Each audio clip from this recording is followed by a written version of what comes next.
సందళ్ళే సందళ్ళే సంక్రాంతి సందళ్ళే అంగరంగ వైభవంగా సంక్రాంతి సందళ్ళే సందళ్ళే సందళ్ళే సంక్రాంతి సందళ్ళే అంగరంగ వైభవంగా సంక్రాంతి సందళ్ళే మన ఊరితో సమయాన్నిలా గడిపేయడం ఒక సరదారా మన వారితో కలిసుండడం ఒక వరమేరా అంటూ ఎంతో ఉత్సాహంగా సాగే సంక్రాంతి సంబరాల్లో 3వ రోజు అయిన కనుమ పండుగ గురించి కొన్ని విషయాలు తెలుసుకుందామండి.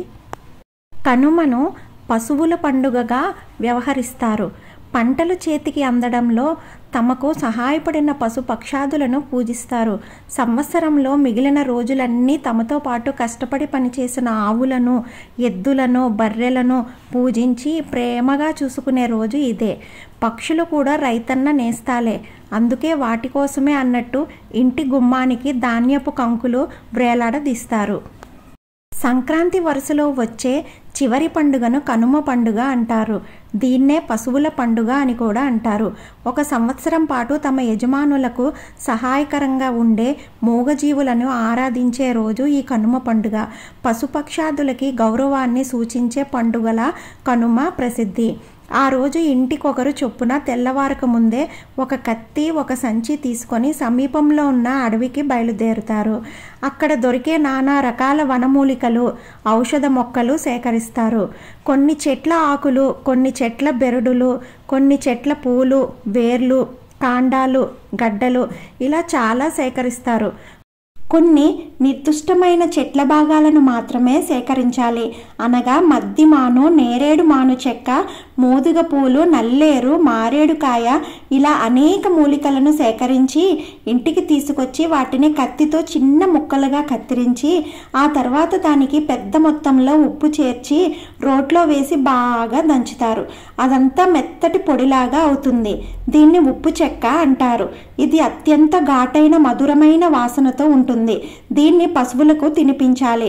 ఇదొక పెద్ద ప్రహసనం. అవి దీన్ని తినవు అంచేత ఒక్కొక్క దాన్ని పట్టుకొని దాని నోరు తెరిచి అందులో ఈ ఉప్పు చెక్కను చారెడు పోసి దాని నోరు మూస్తారు. అప్పుడు ఆ పశువు దాన్ని మింగుతుంది. ఇలా ఒక్కదానికి సుమారు 2-3 దోసిళ్ళ ఉప్పు చెక్కను తినిపిస్తారు. గొర్రెలు, మేకలు అయితే కొన్ని వాటంతట అవే తినేస్తాయి. లేకుంటే వాటికి కూడా తినిపిస్తారు. ఏడాదికొకసారి ఈ ఉప్పు చెక్కను తినిపిస్తే అది పశువులకు సర్వరోగ నివారణి అని వీరి నమ్మకం. అది నిజమే కావచ్చు.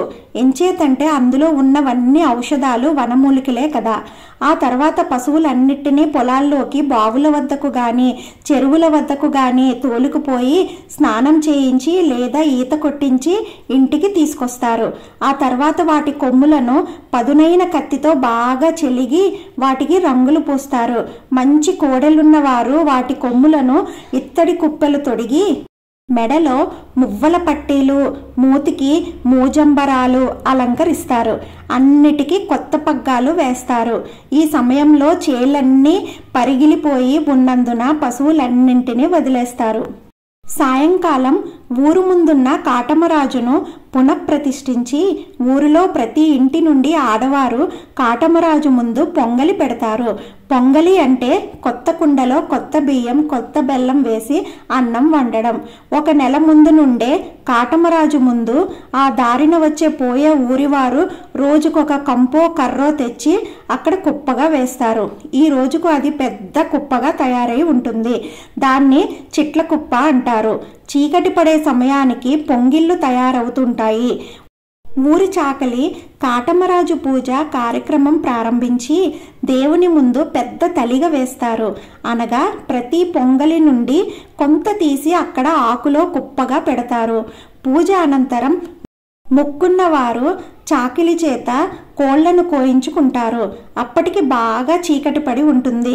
అప్పటికి పశుకాపరులందరూ ఊరి పశువులన్నింటినీ అక్కడికి తీసుకొని వస్తారు. పూజారి అయిన చాకలి తలిగలోని పొంగలిని తీసి ఒక పెద్ద ముద్దగా చేసి అందులో సగం పోలిగానికిచ్చి తినమని చెప్పి తర్వాత అక్కడున్న చెట్ల కుప్పకు నిప్పు పెడతారు. పెద్ద మంట పైకి లేవగా పోలిగాడు పశువులన్నింటికి బెదరగొట్టి చెదరగొడతాడు. అవి బెదిరి చేలెంబడి పరుగులు తీస్తాయి.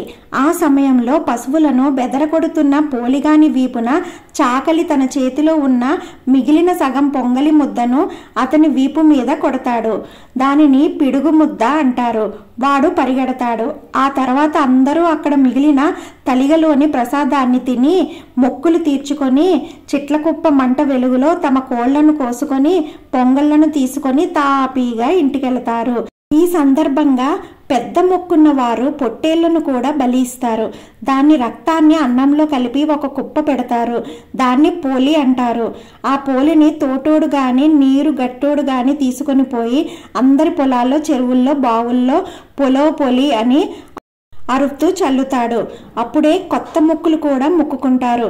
అంటే తమ పశుమందలు అభివృద్ధి చెందితే రాబోయే పండక్కి పొట్టేలును కోడిని ఇస్తామని కాటమరాజుకు మొక్కుకుంటారు. అప్పటికప్పుడే ఒక పొట్టేలి పిల్లను ఎంపిక చేస్తారు. ఆ విధంగా పశువుల పండగ పరిసమాప్తి అవుతుంది. ఇలా కనుమ పండుగ ముగుస్తుంది. ఈ విధంగా పశువులకు రైతులకు మధ్య ఉన్న బంధం ఈ పండుగ సందర్భంగా ప్రస్ఫుటం అవుతుంది. పిండి వంటలతో సంక్రాంతి మంచి విందును ఇస్తే కనుమ పండుగ మసాలా గుమగుమలతో మైమరిపిస్తుంది. ఒక చేదు నిజం ఏమిటంటే కనుమ పండుగ అంటే పశువులకు ప్రాధాన్యత ఇచ్చే పండుగ కాదని, సంక్రాంతి తర్వాత మాంసాహారపు వంటలు చేసుకొని ఆరగించే పండుగ అని ప్రజలలో ఒక భావన ఏర్పడిపోయింది. అందుకే కనుమ వైశిష్టాన్ని గుర్తించాలి ఇప్పుడు అందరూ. కనుమ రోజున జోరుగా కోడి పందాలు, ఎడ్ల పందాలు కూడా నిర్వహిస్తారు. కోర్టు నిషేధం విధించిన, పోలీసులు నిఘా పెట్టిన పందిరాయిళ్ళు మాత్రం తగ్గేదేలే అంటారు. మాంసాహారం తినేవారికి ఈరోజు ప్రత్యేకమైనది. ప్రతి ఇంట్లో ముక్క ఉండాల్సిందే. కనుమ రోజున మాంసాహారం తినడం కూడా ఆనవాయితీ. కనుమ రోజున మినుము తినాలనేది సామెత. మాంసం తినని వారికి దాంతో సమానమైన పోషకాలని ఇచ్చేవి మినుములు. అందుకే గారెలు మాంసంతో ఈరోజు పెద్దలకి ప్రసాదం పెడతారు. అందుకే కనుమ రోజు మినుములు తినాలి అనే సామెత మొదలైంది. మినుములు ఈ చలికాలంలో ఒంట్లో తగినంత వేడిని పెంచేందుకు కూడా ఉపయోగపడతాయి. కనుమ రోజున ప్రయాణాలు చేయడం అరిష్టంగా భావిస్తారు. సంక్రాంతి అంటే 3 రోజుల పండుగ. ఇల్లంతా బంధువులతో కలకలలాడే సమయంలో 3వ రోజు ఎవరిళ్ళకి వాళ్ళు ప్రయాణం కావడం వల్ల చాలా ఆనందాన్ని మిస్ అవుతారనే ఉద్దేశంతో కూడా కనుమ రోజు ప్రయాణం చేయరాదని చెబుతారని అంటారు. అందుకే కనుమ రోజు కాకి కూడా కదలదు అనే సామెత పుట్టి ఉండొచ్చంటారు. మరికొందరైతే పెద్దలు చెప్పారంటే దాని వెనక ఏదో ఆంతర్యం ఉంటుందన కనుమ రోజు ఎక్కడికైనా ప్రయాణం చేస్తే వెళ్ళిన పని పూర్తి కాదని, ఆటంకాలు తప్పవని కూడా అంటారు. అయినా ఎవరి సెంటిమెంట్లు వాళ్ళవి. కనుమ నాడు వరి కంకులని ఇంటి చూరుకి వేలాడదీసే ఆచారం కూడా ఉంది. పిచ్చుకలు, పావురాళ్ళు వచ్చి తినేందుకే ఈ ఏర్పాటు. మనిషి నాగరికతని నేర్చిన తరువాత అతనికి మిగతా ప్రాణులకి ఒక అడ్డుగోడ ఏర్పడిపోయింది. పిచ్చుకలు, కాకులు, పావురాళ్ళు వంటి కొద్దిపాటి పక్షులు మాత్రమే ఇంకా మనతో కలిసి మనగగలుగుతున్నాయి. తన చుట్టూ ఉన్న ఇలాంటి జీవరాశులు ఆకలి తీర్చినప్పుడే మనిషి జీవితానికి సార్థకత. పంచుకోవడం అంటే సాటి మనుషులతోనే కాదు, సాటి జీవులతో కూడా అన్న విలువైన జీవిత సత్యాన్ని అందిస్తుంది కనుమ. ఇది కనుమ గురించి నాకు తెలిసిన కొన్ని విషయాలు షేర్ చేశానండి. ఈ వీడియో మీకు నచ్చినట్లయితే please like, share and subscribe my channel.